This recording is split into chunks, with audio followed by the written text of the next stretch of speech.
Do you sometimes find it troublesome to work with charts and graphs in Excel? There are so many options and so many ways to modify, switch around, change that it's easy to lose track. Just to give you a quick idea of some of the drawbacks that you might have with charts, here's an example. We've got a nice bar chart here, and you may think, okay, let's change that into a pie chart.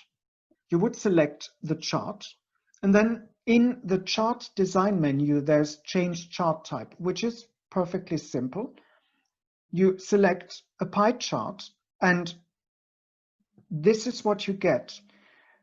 At first sight, it looks interesting, but what you find is that you only have the first quarter, January to March, in your pie chart, while you have actually lots more data selected, including the second and third quarter.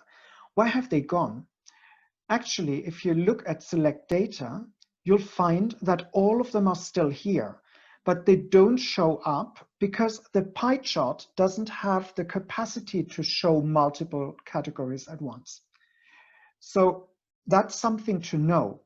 It's an interesting way to show your data, but you may actually reveal more than you want if you send that chart away to somebody. If this or anything else to do with charts piques your interest, there's a class for that.